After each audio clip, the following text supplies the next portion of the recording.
Бисмиллахир-рахманир-рахим. Алхамдулилlah, вассалату вассаламу аля расулилlah. Урматтуу момун тағандар, жаратқан Алла субхана ва тааланын назарында улук болгон күндөргө дагы буюрса насип кылса жетип келдик. Буюрса эртең Арафа деп турабыз. Бүрүсү күнү айт намазы окулгандан кийин курбандык чалынып баштайт. Курбандык болсо жалпы мусулмандарга мындай зекет деп коебуз. Ана мүмкүнчүлүгү жеткен адамдардын баардыгына курбандык чалуу важип болуп эсептелинет. Курбандыкка союла турган малдар биринчиден кой, эчки, уй, топоз, төө ушул малдардан союлат. Ал эми кой болсо 1 жыл дейт, бирок эгерде 6 айлык козу болуп, анан 1 жылдыктай көрүнүшү боло турган болсо бул болот. Ал эми эчки болсо 1 жашка толгону болот.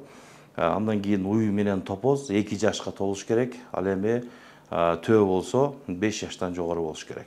Мына ушуга окшогон нерселер, ушул жандыктардан биз курбандык чалып Алла Таалага жакындык кыла алабыз. Малдын эч кандай кемчилиги жок болуш керек. Мындайча айтканда, кемчиликтүү мал болбош керек.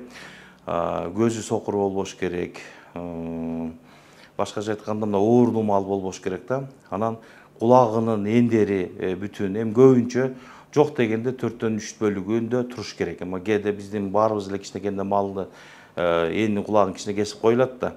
Ал эми негизгисинде мал өзү оорубаган, көз көргөн, сак болбогон ушундай бир малдар курбандыкка жарайт. Малды сойгондон кийин аны 3кө бөлсө болот. Биринчи бөлүгүн кедей кембагалдарга, экинчи бөлүгүн тууган уруктарга, кол коңшуларга, үчүнчү бөлүгүн өздөрү жеп алса дагы болот.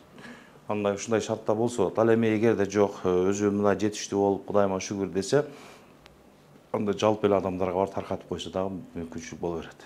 Чет өлкөлүк жарандарда мал союп таратса болот? Албетте, мусулманмын деген адамдын бардыгы бизде бул жерде биз өзүбүз кайсыл жерде болбойлу. Мисалы кыргыздар кайсы жерде болбосун курбандык чалып атышпайбы азыр? Россияларда, Кореяларда, Америкага чейин шото курбандык кылып атабыз деп. Ошол эле учурда булар дагы биздин жерибизде келип, кимиси курбанчылык чалса, Алла Тааланын алдында ал жакындык ала берет, Алла Таалага ажыр сооптар боло берет. Ким болбосун.